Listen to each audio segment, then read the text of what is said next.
أعوذ بالله من الشيطان الرجيم.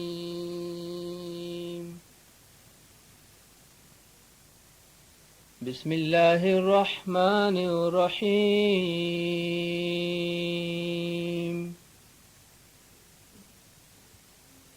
لقد من الله على المؤمنين إذ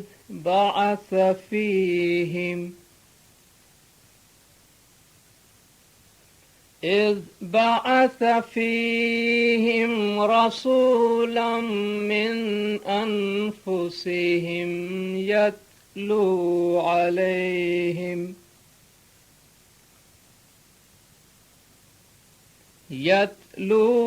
عليهم آياته ويزكيهم ويعلمهم الكتاب والحكمة وإن كانوا من قبل لفي ضلال مبين.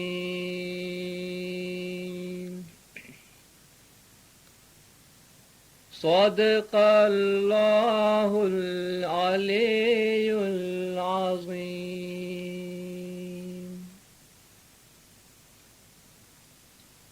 امام زمان سرکار عالی وقار نور خداوند برحق نور مولانا شاہ کریم الحسینی حاضر امام کے مبارک نام پہ صلوات پڑھ دندارو. اللہم صلی علی محمد و آل محمد. دندارو، مولانا حاضر امام کے سالگرہ مبارک کی خوشحالی کی مجلس میں ہم سب شامل ہوئے ہیں. اس خوشی کے موقع پر آپ تمام جماعت کو لاکھوں اور کروڑوں مبارکباد ہے. اللہ تبارک و تعالی نے بنی نوع انسان پر یہ بہت بڑا احسان کیا ہے کہ تخلیق کی ابتدا ہی سے لے کر اس نے انسان کو کبھی زمین پر تنہا نہیں چھوڑا، بلکہ اپنے مظہر، پیغمبر اور امام کے ذریعہ ان کی دنیاوی اور روحانی دونوں میدانوں میں ہدایت کا سامان مہیا کیا تاکہ انسان راہ مستقیم پر برابر چلتے رہے اور اس راہ پر چلنے میں اسے کسی قسم کی کوئی دشواری پیش نہ آئے. جیسا کہ ارشاد باری تعالی ہے، ربنا الذی اعطى كل شیء خلقہ ثم ہدی. ہمارا پروردگار وہ ہے جس نے ہر چیز کو اس کی خلقت عطا کی، فوراً ان کی ہدایت کی. معلوم ہوا کہ اللہ تبارک و تعالی نے خلقت اور ہدایت کو ساتھ میں رکھا ہے. جو ہی تخلیق کی تو ہی ان کی ہدایت کی. جب سے تخلیق ہے تب سے ہدایت ہے. جب سے کائنات میں اشیاء موجود ہیں ان کی پیدائش کے ساتھ ساتھ اللہ تبارک و تعالی نے ان کی ہدایت ان کے ساتھ کر رکھی ہے. چنانچہ معلوم ہوا کہ جب ہر چیز کے ساتھ خدا کی ہدایت موجود ہے تو انسان کے علاوہ باقی تمام اشیاء کی فطرت میں، ان کی جبلت میں خدا نے ہدایت کر رکھی ہے. جبکہ انسان کو چونکہ خدا نے انہیں عقل کی نعمت سے نوازا ہے اور اسے خیر و شر کے درمیان تمیز کرنے کا مادہ اور صلاحیت بخشی ہے، اس لیے انسان کی کچھ ہدایت نہ صرف اس کی طبیعت میں، اس کی فطرت میں کی گئی، بلکہ اس کی کامل ہدایت انسان کامل کو ان کے درمیان رکھ کے کی گئی تاکہ وہ اپنی فطرت میں بھی ہدایت حاصل کرتے رہے اور اپنے دنیا میں رہتے ہوئے، اپنے ماحول میں رہتے ہوئے دنیاوی اور روحانی ہدایت اپنے زمانے کے امام یا پیغمبر یعنی کہ انسان کامل سے حاصل کرتے رہے. اور خداوند تعالیٰ نے اپنے اسی نعمت اور اسی احسان کی طرف اشارہ کرتے ہوئے فرمایا اس آیت میں جس کی تلاوت میں ابتدا میں کر گیا، کہ لقد من اللہ علی المؤمنین اذ بعث فیہم رسولا من انفسہم، خدا کا مومنین پر بڑا احسان اور بڑا کرم ہے کہ اس نے ان میں انہی میں سے ایک رسول بنا کر بھیجا جو ان پر خداوند تعالیٰ کی آیتیں پڑھتا ہے، یتلو علیہم آیاتہ ویزکیہم، اور ان کی پاکیزگی کرتا ہے، ان کا تزکیہ کرتا ہے، ویعلمہم الکتاب والحکمہ، اور انہیں کتاب اور حکمت کی تعلیم دیتا ہے، وَإِن كَانُوا قَبْلَ ذَلِكَ لَفِي ضَلَالٍ مُبِينٍ، اس سے پہلے یعنی کہ رسول کے بھیجے جانے سے پہلے، ہادی کے بھیجے جانے سے پہلے وہ سری گمراہی میں تھے۔ گویا یہ ہادی کی موجودگی ہے، یہ پیغمبر یا امام کی موجودگی ہے جن کی وجہ سے بنی نوع انسان کو عام طور پر اور مومنین کو خاص طور پر ہدایت ملی۔ ایک اور مقام پر اللہ تبارک و تعالیٰ کا ارشاد ہے کہ یمنون علیک ان اسلموا، تم پر یہ احسان جتاتے ہیں کہ ہم اسلام لے آئے ہیں۔ قل لا تمنوا علی اسلامکم، ان سے کہہ دو کہ تم اپنے اسلام کا احسان مجھ پر نہ جتاؤ۔ بل اللہ یمن علیک ان ہداکم للایمان، بلکہ خدا کا تم پر احسان ہے کہ اس نے ایمان کی طرف تمہاری ہدایت کی، ان کنتم صادقین، اگر تم سچے ہو۔ چنانچہ معلوم ہوا کہ بنی نوع انسان پر خدا کا یہ سب سے بڑا کرم اور احسان ہے جس کا خود خداوند تعالیٰ ذکر کرتا ہے، اور وہ ہے کہ انسان کی ہدایت کی گئی۔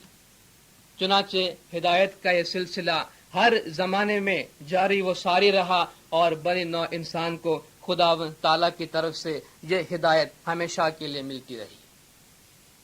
تمام انبیاء کا ذکر کرنا اس وقت ممکن نہیں، ہم خاتم النبیین حضرت محمد مصطفیٰ صلی اللہ علیہ وآلہ وسلم صلوات اللہ علیہ کے زمانے کو سرسری طور پر دیکھیں۔ ہمارے سامنے ایک ایسا زمانہ آتا ہے اور ایک ایسی قوم آتی ہے جو دیکھتے ہی دیکھتے بہت تھوڑی سی مدت میں زمین سے آسمان کی طرف پہنچی ہے۔ جب حضور اکرم نے مسلمانوں کی ہدایت کا کام شروع کیا، اس وقت مسلمان ایک مظلوم گروہ کی حیثیت رکھتے تھے، لیکن یہ آپ کی موجودگی تھی اور آپ کی ہدایت کے باعث سے ممکن تھا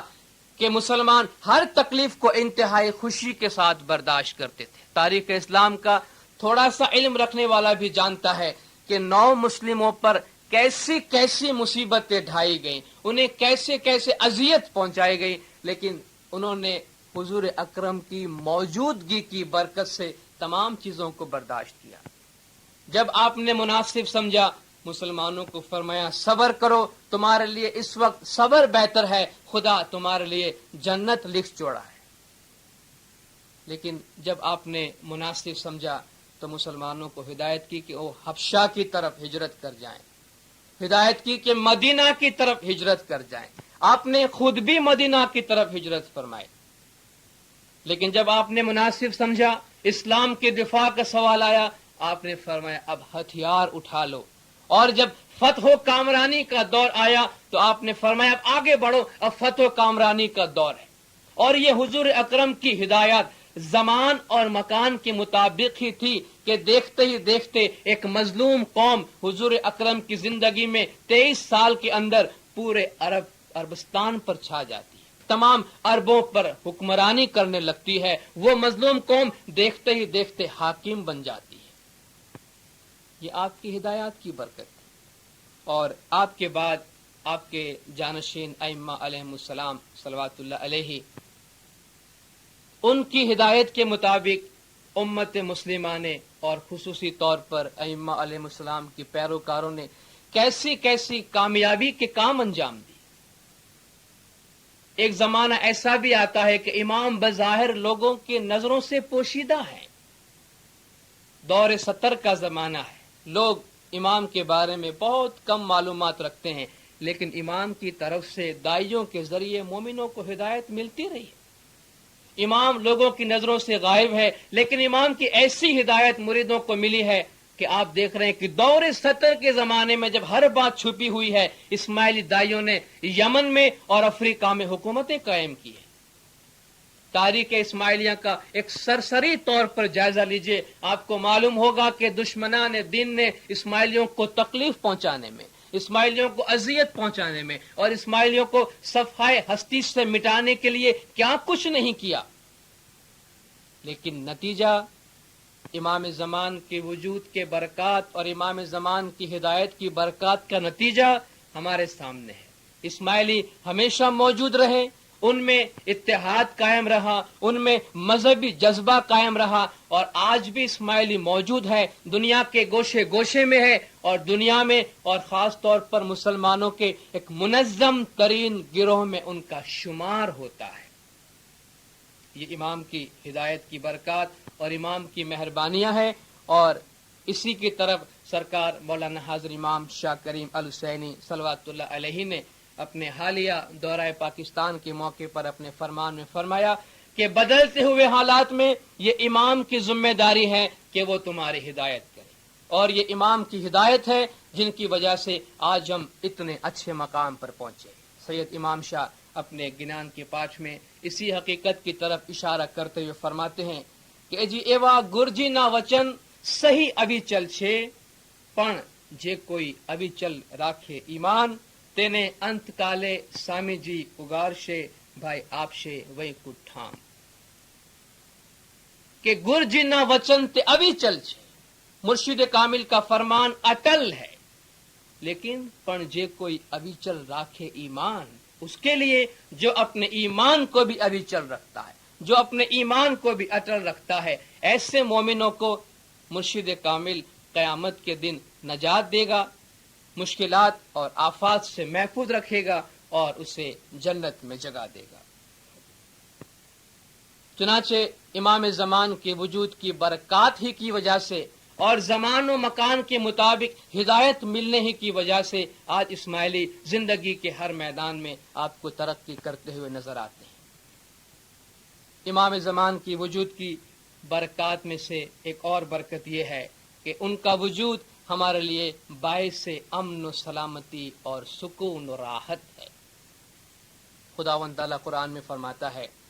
کہ وَمَا كَانَ اللَّهُ لِيُعَذِّبَهُمْ وَأَنْتَ فِيهِمْ، کہ اے محمد جب تک آپ ان کے درمیان موجود ہے خدا ان پر عذاب نہیں کرے گا۔ جب تک آپ ان کے درمیان ہے یہ امت عذاب سے محفوظ رہے گی۔ کتنا سکون ملتا ہے، کتنی راحت ملتی ہے اس آیت سے، خاص طور پر آج کے دور میں جس میں ہر شخص یہ محسوس کرتا ہے کہ وہ ایک شدید بحران والے زمانے سے گزر رہا ہے۔ ہم میں سے ہر ایک کو تجربہ ہے کہ آج دنیا ایک شدید بحران سے گزر رہی ہے، ہر ایک پر ایک خوف مسلط ہے، ہر شخص محسوس کر رہا ہے کہ وہ ایک غیر یقینی صورتحال میں ہے، کسی بھی وقت کوئی دنیاوی یا کوئی ناگہانی کوئی آسمانی آفت اس پر آ سکتی ہے۔ ایسے میں قرآن حکیم کی یہ آیت ہمیں دلاسا دیتے ہوئے کہتی ہے کہ لا تحزن، گھبراؤ نہیں، لا تحزن، گھبراؤ نہیں، ان اللہ معنا، خداوند تعالی ہمارے ساتھ، لا تحزن ان اللہ معنا، گھبرانے کی کوئی ضرورت نہیں ہے، غم کرنے کی کوئی ضرورت نہیں ہے، ان اللہ معنا، خدا ہمارے ساتھ ہے۔ گھبرانے کی کوئی ضرورت نہیں ہے، اس لیے کہ ہمارے درمیان ایک ایسی مقدس ہستی کا وجود ہے، ایسی مقدس ہستی موجود ہے جس کے بارے میں خود خدا کہتا ہے کہ ان کی موجودگی میں تم پر کوئی عذاب نازل نہیں ہوگا۔ تاریخ اسلام پہ غور کریں اور قرآن شریف کی آیت حبل اللہ کو سامنے رکھیں، وَاعْتَصِمُوا بِحَبْلِ اللَّهِ جَمِيعًا وَلَا تَفَرَّقُوا، آپس میں مل کر خدا کی رسی کو مضبوطی سے تھامے رہو اور ٹکڑے ٹکڑے مت ہو جاؤ۔ وَاذْكُرُوا نِعْمَةَ اللَّهِ عَلَيْكُمْ إِذْ كُنْتُمْ أَعْدَاءً، یاد کرو خدا کی اس نعمت کو جب تم آپس میں ایک دوسرے کے دشمن تھے۔ فَأَلَّفَ بَيْنَ قُلُوبِكُمْ، اس خدا نے اپنی نعمت کے ذریعہ تمہارے دلوں کو ملایا۔ فَأَصْبَحْتُمْ بِنِعْمَتِهِ إِخْوَانًا، اور تم اس کی نعمت سے آپس میں بھائی بھائی ہو گئے۔ کون سی تھی یہ نعمت؟ یہ نعمت حضور اکرم کی ذات بابرکات کا وجود تھا۔ مسلمان بننے سے پہلے ایک دوسرے کے دشمن تھے، حضور کی موجودگی کی وجہ سے ان کے دلوں میں الفت پیدا ہوا، وہ آپس میں ایک دوسرے کے بھائی بھائی بنے۔ خدا فرماتا ہے تم آگ کے کنارے کھڑے تھے، ہم نے تمہیں وہاں سے کھینچ کر امن و امان میں جگہ دی ہے۔ یہ امام زمان کے وجود کی برکات ہے کہ امت مسلمہ کا اور خاص طور پر امام زمان کی ہدایت پہ چلنے والوں کا اتحاد کبھی پارا پارا نہیں ہوتا۔ مولانا حاضر امام شاہ کریم الحسینی صلوات اللہ علیہ مولانا نے حال ہی میں اپنے دورہ پاکستان کے موقع پر تقریباً ہر جگہ پر اس بات پر اپنے فرمان میں زور دیا کہ اختلافات اور نا اتفاقی کی کوئی گنجائش نہیں ہے، تمہیں نا اتفاقیوں کو ختم کر دینا چاہیے اور اس کے برعکس آپس میں مل کر بہنوں اور بھائیوں کی طرح اسلامی جذبات کے تحت رہتے ہوئے اپنی جماعت میں اور جماعت سے باہر دوسروں کے ساتھ ایک دوسرے کے ساتھ مل کر کام کرنا چاہیے۔ راولپنڈی میں مولانا حاضر امام نے فرمایا کہ خواہ تم میں سے کوئی سندھی ہے یا کوئی پنجابی ہے، کوئی چترالی ہے، کوئی ہنزا کا رہنے والا ہے، اس سے کوئی فرق نہیں پڑتا، تم سب میری جماعت کے ممبر ہو، تم سب آپس میں بھائی اور بہن کی طرح ہو اور اسی طرح بھائی اور بہن کی طرح مل کر اپنی جماعت میں اور دوسری قوموں کے ساتھ مل جل کر کام کرو۔ قرآن میں خداوند تعالیٰ حضور اکرم سے فرماتا ہے ایک نعمت کا تذکرہ کرتے ہوئے، ایک مزید نعمت، ایک مزید برکت، وصلی علیہم ان صلاتک سکن لہم، آپ ان کے لیے دعا کریں جب وہ ایک کار خیر انجام دیتے ہیں، جب وہ ایک نیک کام انجام دیتے ہیں، آپ ان کے لیے دعائیں دیں۔ ان صلاتک سکن لہم، بلا شبہ آپ کی دعا ان کے لیے باعث سے سکون ہے۔ یہ رسول کی دعا ہے جو امام زمان کے ذریعے ہم تک آتی ہے، اور ان دعاؤں کے ذریعے، ان خانوادان کے ذریعے، ان دعا آسیسوں کے ذریعے ہمارے دلوں کو سکون ملتا ہے اور ہمارے دنیاوی اور دینی دونوں کام سنورتے ہیں۔ خداوند تعالیٰ کا ارشاد ہے قرآن حکیم میں،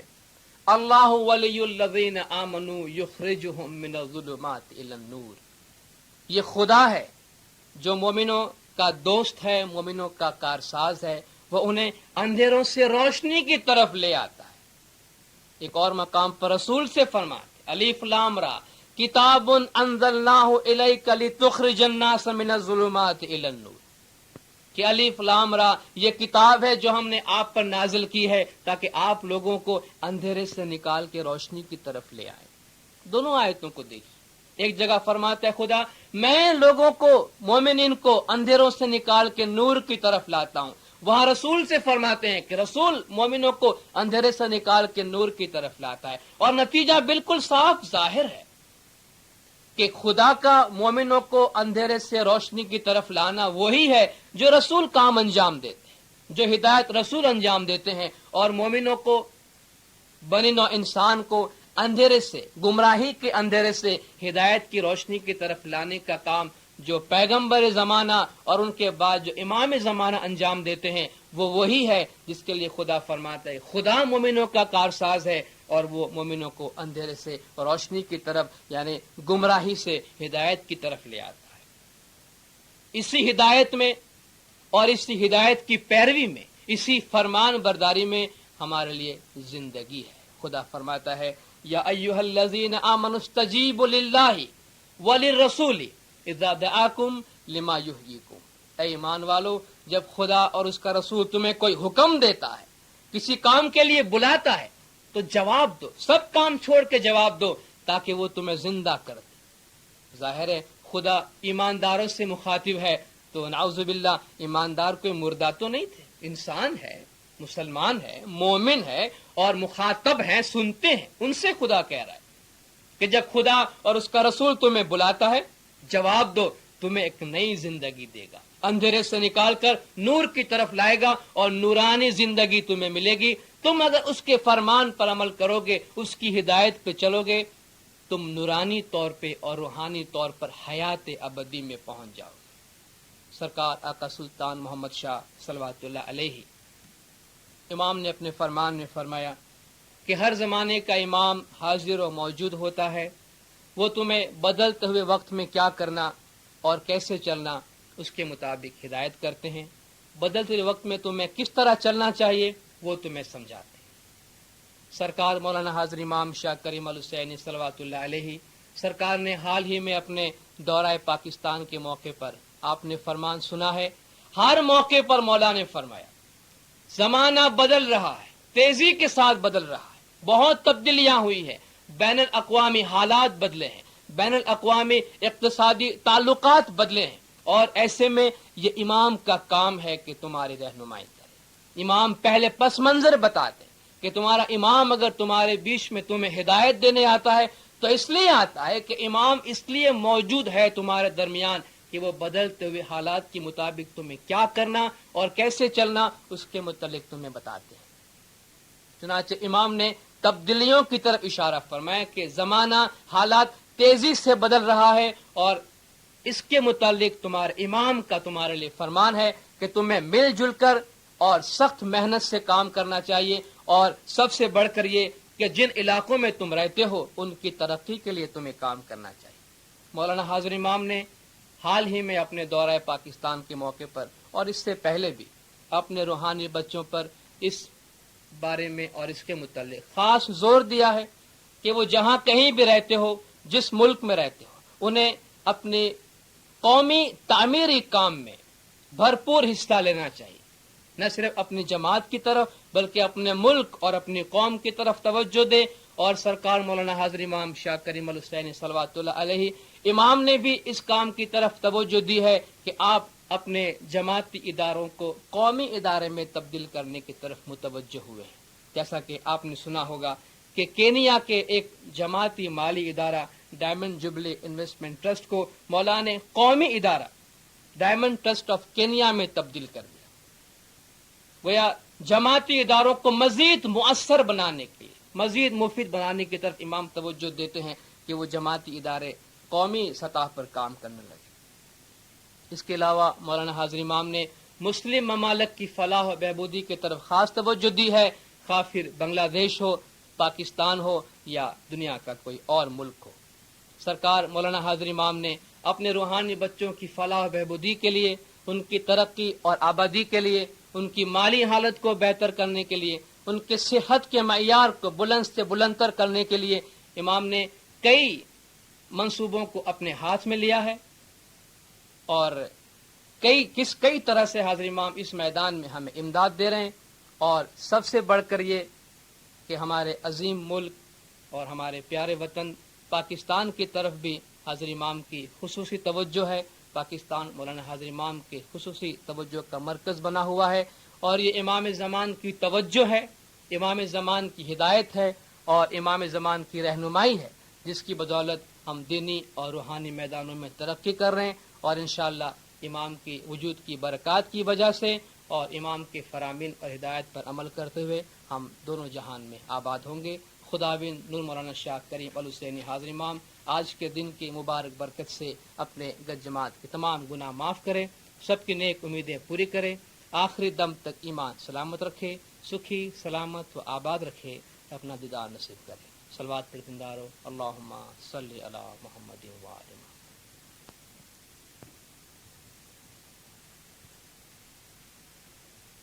اعوذ باللہ من الشیطان الرجیم،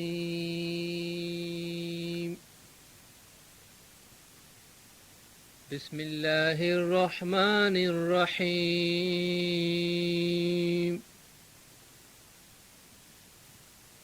وَإِذْ أَخَذَ رَبُّكَ مِنْ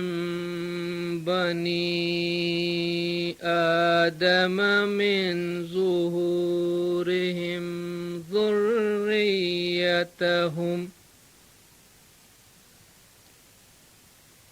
ذُرِّيَّتَهُمْ وَأَشْهَدَهُمْ عَلَىٰ أَنفُسِهِمْ أَلَسْتُ بِرَبِّكُمْ قَالُوا بَلَىٰ شَهِدْنَا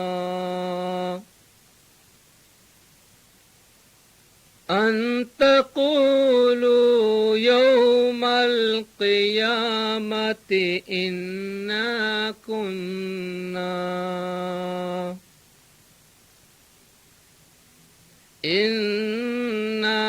كُنَّا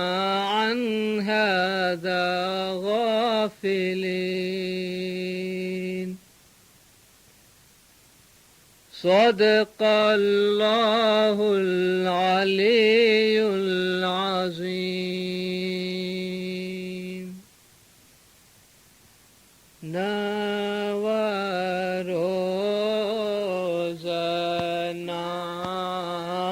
دین سوہامنا القائم شکار رام ون گیا سیوا کنامن تھیا اداسی پران علی چرن ریا. امام زمان سرکار عالی وقار نور خدا بن برحق نور مولانا شاہ کریم الحسینی حاضر امام کی مبارک نام پہ صلوات پڑھ دیندارو. اللہم صلی علی محمد و آل محمد. دیندارو، سب سے پیشتر نوروز مبارک کے اس موقع کی آپ سب جماعت کو لاکھوں اور کروڑوں مبارکباد ہو. دیندارو، ہم سب اچھی طرح جانتے ہیں کہ نوروز جس کے معنی ہیں نیا دن، یہ قدرتی سال کا پہلا دن یا نیا دن ہے. تاریخی اعتبار سے اگر دیکھا جائے تو ماضی میں ایسے بے شمار واقعات پیش آئے ہیں جن کا تعلق نوروز مبارک سے ہے، اور عام طور پر ہر نوروز کے موقع پر ہم ان تاریخی واقعات کا ذکر کرتے ہیں جن تاریخی واقعات میں ہمیں ایک مشترکہ سبق ملتا ہے. وہ یہ ہے کہ جاء الحق وزهق الباطل ان الباطل کان زہوقا، یعنی حق آیا اور باطل چلا گیا، اور باطل تو ہمیشہ جانے والا ہی ہوتا ہے. تاریخ کے جن اہم واقعات کا تعلق نوروز مبارک سے ہے، ان واقعات میں ہمیں یہ سبق ملتا ہے کہ حق ہمیشہ باطل پر غالب آتا ہے، خواہ اس میں کچھ وقت کیوں نہ لگ جائے. لیکن دیندارو، نوروز مبارک کے موقع پر محض ان تاریخی واقعات کو یاد کرنا یا انہیں بیان کرنا یا خوشیوں کے چند لمحے گزارنے سے ہی نوروز مبارک کا تقاضا پورا نہیں ہوتا، بلکہ نوروز ہمارے لیے ایک روحانی پیغام لاتا ہے. اور کسی بھی تہوار سے جب تک ہم اس تہوار کے پیچھے پوشیدہ پیغام کو نہ اپنائیں، جب تک اس تہوار سے ہم اپنی زندگی میں کوئی نئی رونق اور کوئی نئی تازگی پیدا نہ کریں، اس وقت تک وہ تہوار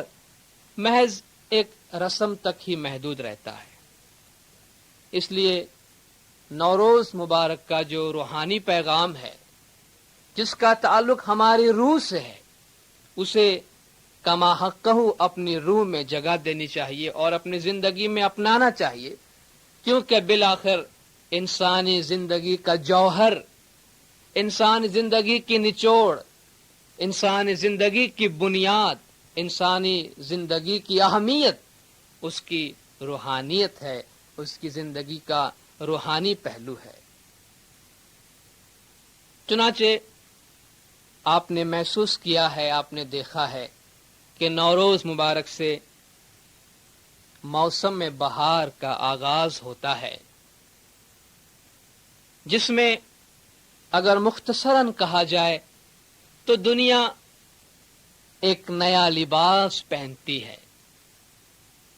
زمین پر جس طرف آپ نگاہ کریں ایک نئی رونق، ایک نئی تازگی اور نئی امنگیں نظر آتی ہے۔ آپ کو پودوں میں نئی زندگی نظر آئے گی، نباتات میں نئی زندگی آئے گی، حیوانات میں آپ کو نئی تازگی نظر آئے گی۔ آپ درختوں کی جانب نگاہ کریں، آپ کو نئے پتے اور نئے پھول نظر آئیں گے، اور اس پر آپ کو پرندے چہچہاتے ہوئے نظر آئیں گے، جو زندگی کا پیغام دیتی ہیں، جو زندگی کا پیغام دیتی ہے۔ اور خداوند تعالیٰ کا سب سے بڑا پیغام انسان کے لیے یہ ہے کہ جمادات، نباتات، حیوانات اور زمین و آسمان، اس کائنات کی تمام چیزیں انسان کی فلاح و بہبود کے لیے اور انسان کو درس عبرت دینے کے لیے اور انسان کی خدمت کرنے کے لیے پیدا کی گئی ہیں۔ چنانچہ جب ہمیں جمادات میں، نباتات میں، حیوانات میں، کائنات کے گوشے گوشے میں، ہر گوشے میں نوروز کے موقع پر ہمیں ایک نئی امنگ اور نئی تازگی کا پیغام ملتا ہے، تو ہم سوچ سکتے ہیں کہ اس میں انسانی زندگی کے لیے کتنا بڑا اور کتنا اہم پیغام ہوگا۔ جب ایک درخت اپنے آپ کو بدل دیتا ہے، جب ایک پرندہ اپنے آپ کو بدل دیتا ہے، جب ایک حیوان اپنے آپ کو بدل دیتا ہے، تو کیا انسان اپنے آپ کو نہیں بدلے گا؟ ماضی کی تلخیوں کو، ماضی کی مایوسیوں کو بھول کر مستقبل کی امید کی دنیا میں قدم رکھنا، امید کی دنیا میں امید کے سرمایے کے ساتھ آگے سے آگے بڑھنا، یہ نوروز کا سب سے بڑا پیغام ہے۔ جس طرح زمین اپنا پرانا لبادہ اتار کر ایک نیا لباس پہنتی ہے، اسی طرح انسان کو پیغام دیا جاتا ہے کہ تاریکی سے باہر نکلو، مایوسیوں سے باہر نکلو اور امنگوں اور امیدوں کی دنیا میں قدم رکھو، کیونکہ مایوسی گناہ ہے۔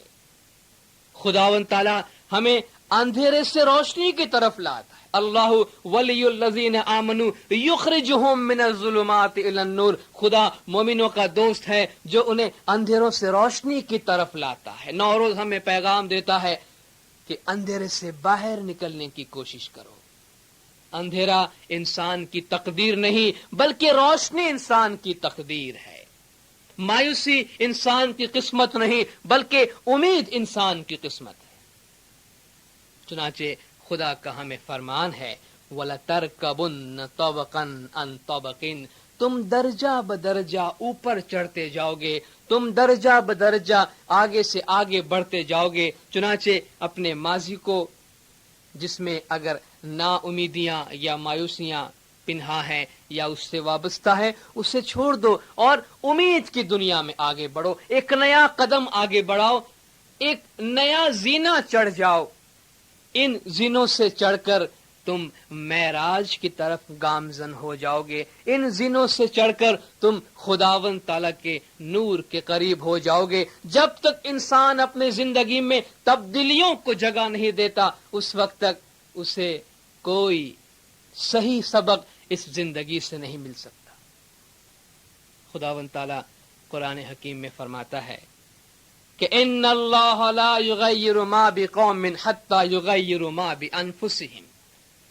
یعنی خدا کب تک، کبھی بھی خداوند تعالیٰ کسی کی حالت کو نہیں بدلتا جب تک کہ وہ قوم خود اپنی حالت کو، اپنی دلی حالت کو، اپنی روحانی حالت کو خود نہ بدلے۔ اسی کا ترجمہ کسی شاعر نے نظم کے انداز میں کیا ہے کہ خدا نے آج تک اس قوم کی حالت نہیں بدلی، نہ ہو جس کو خیال آپ اپنی حالت کے بدلنے کا۔ خدا فرماتا ہے وَأَلَّيْسَ لِلْإِنسَانِ إِلَّا مَا سَعَى، انسان کو سوائے اپنے کوشش کے اور کچھ بھی نہیں ملے گا۔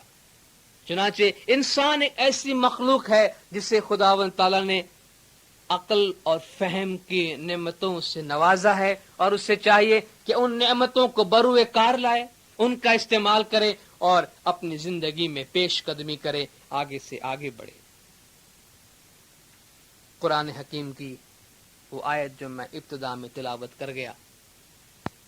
خداوند تعالیٰ فرماتا ہے وَإِذْ أَخَذَ رَبُّكَ مِن بَنِي آدَمَ مِن ظُهُورِهِمْ ذُرِّيَّتَهُمْ وَأَشْهَدَهُمْ عَلَىٰ أَنفُسِهِمْ أَلَسْتُ بِرَبِّكُمْ۔ ایک روحانی وعدہ کا ذکر ہے جس میں نوروز کا موقع پنہا ہے۔ امام جعفر الصادق علیہ الصلوۃ والسلام صلوات اللہ علیہ سے روایت ہے کہ نوروز وہ دن ہے جس دن اللہ تبارک و تعالیٰ نے تمام ارواح کو اپنے سامنے جمع کیا، جس کا ذکر قرآن حکیم کی اس آیت میں ہے کہ وہ وقت یاد کرو جب کہ خداوند تعالیٰ نے بنی آدم سے اس کی اولاد کو نکال کر اپنے سامنے رکھا اور ان سے خود اپنی جانوں پہ گواہی لی اور ان سے پوچھا الست بربکم، کیا میں تمہارا پروردگار نہیں ہوں؟ قالوا بلا شہدنا، ان سب نے ایک زبان ہو کر کہا کہ کیوں نہیں، بلا شبہ ہم اس بات کی گواہی دیتے ہیں کہ آپ ہی ہمارے پروردگار ہیں۔ ان تقولوا یوم القیامت انا کنا عن ھذا غافلین، یہ وعدہ تم سے اس لیے لیا جاتا ہے کہ قیامت کے دن تم یہ نہ کہو کہ ہم تو اس بات سے غافل ہیں، ہم تو بھول گئے تھے، ہم تو اس حقیقت سے بالکل دنیا فراموش میں پڑے ہوئے تھے۔ کتنی عجیب اور کتنی عظیم بات ہے۔ نوروز ہمیں کیا پیغام دیتا ہے؟ اگر اس آیت کے پس منظر میں جو نوروز کا پیغام پوشیدہ ہے اسے ہم نے اپنی زندگی میں اپنا لیا تو نوروز کا ایک اہم پیغام ہم نے اپنی زندگی میں اپنایا جو ہمارے دونوں جہان کو سنور دیتا ہے۔ نوروز ہمیں پیغام دیتا ہے کہ خداوند تعالیٰ نے تم سے وعدہ لیا ہے، قول دઈને جیوڑو بار نسریو پر مایا دیکھینے جیوڑو بھولیو۔ بندے نے خدا سے قول دیا ہے لیکن جب دنیا میں آیا تو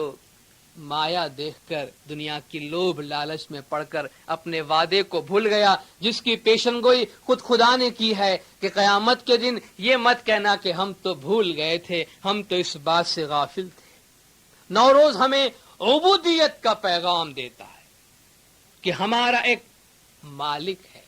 ہمارا ایک خالق ہے، ہمارا ایک رب ہے جس نے ہمیں پیدا کیا ہے، جو ہمارا مالک ہے، جو ہم پر مختار ہے، جو ہماری پرورش کرتا ہے اور جو ہم سے یہ تقاضا کرتا ہے کہ تمہاری دونوں جہان کی بھلائی اسی میں ہے کہ تم ترقی کرو، تم عبادت کرو، فرائض عبودیت کی انجام دہی میں پابند رہو۔ چنانچہ سرکار مولانا حاضر امام شاہ کریم الحسینی صلوات اللہ علیہ مولا نے نوروز کے موقع پر جب جماعت میں فرمان فرمایا تو امام نے جماعت کو نوروز کے سلسلے کی مبارکباد دینے کے بعد فرمایا کہ ہر نوروز کے موقع پر تم مستقبل میں کچھ آگے بڑھنے کی کوشش کرو، اور ہر نوروز کے موقع پر تم اپنے آپ سے سوال کرو۔ وہی بات ہے جو وعدہ الست کے پیچھے پوشیدہ ہے۔ ہر نوروز کے موقع پر تم اپنے آپ سے سوال کرو، کیا میں نے اپنے فرائض پورے کیے ہیں؟ اگر تم نے ایسا کیا تو ہم یقیناً بہت خوش ہوں گے۔ چنانچہ معلوم ہوا کہ نوروز کا موقع محض خوشیاں منانے کا نہیں ہے، محض مجالس کرنے کا نہیں ہے۔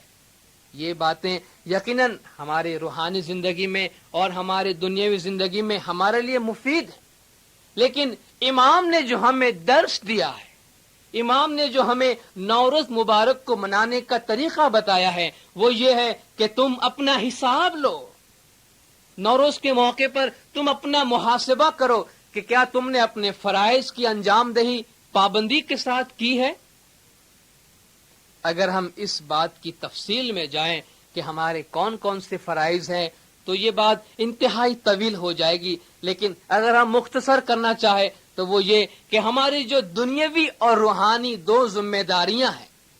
جس میں ہمیں دنیا میں رہتے ہوئے اپنی دنیاوی اور روحانی دونوں زندگیوں کو سنوارنے کے لیے کام کرنا ہے، اس میں ہم نے اپنے آپ کو کس حد تک کامل بنایا ہے۔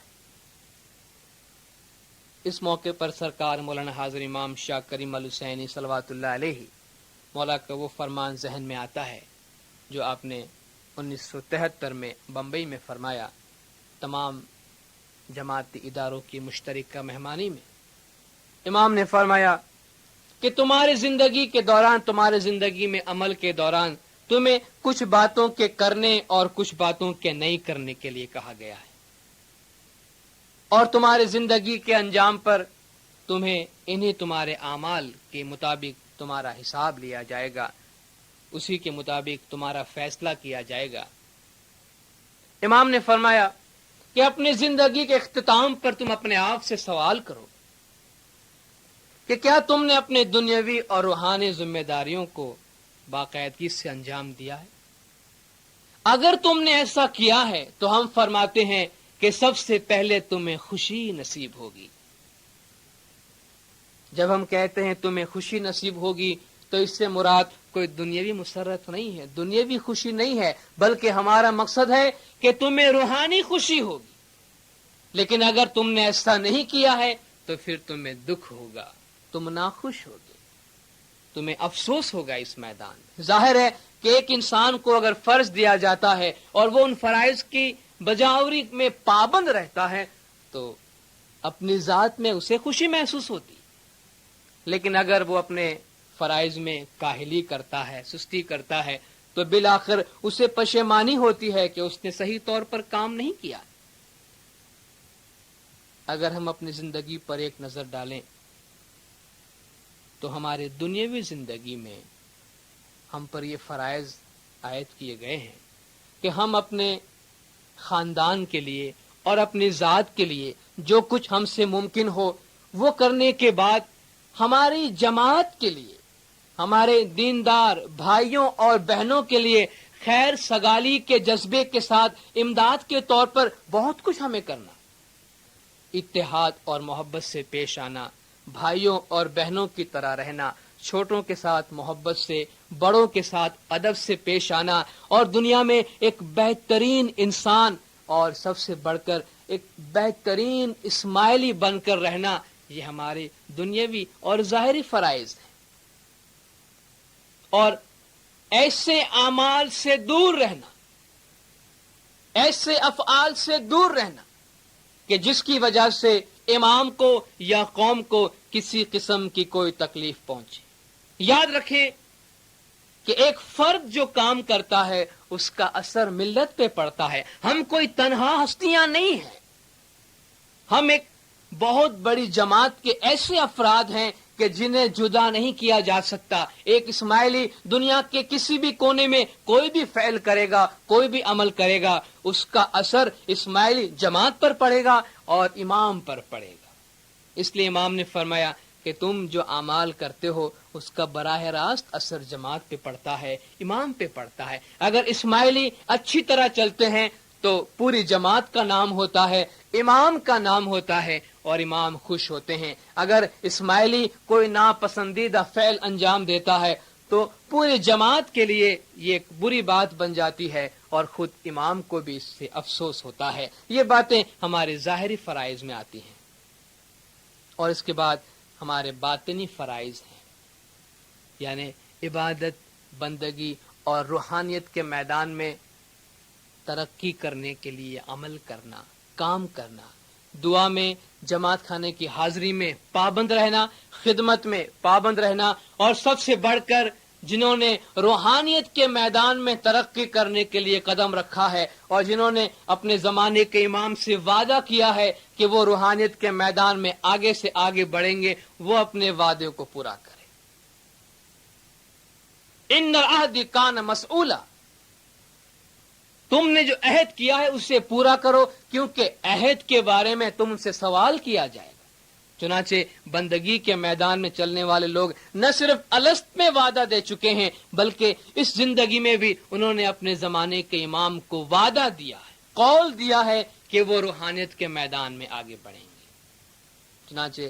سرکار مولانا حاضر امام شاہ کریم الحسینی صلوات اللہ علیہ مولا نے اسی فرمان کے آخر میں، جس کا میں پہلے ذکر کر گیا، بمبئی کے فرمان کے آخر میں امام نے فرمایا کہ جب تم گھڑی کی طرف دیکھتے ہو، جب تم گھڑی کے سیکنڈ کے کانٹے کو حرکت کرتے ہوئے دیکھتے ہو، تو سمجھ لو کہ تمہارے ہاتھ میں 1 سیکنڈ کم ہے اس فرمان پر عمل کرنے کے لیے، اور یہ روحانی زندگی ہی اہم ہے، نہ کہ دنیاوی زندگی۔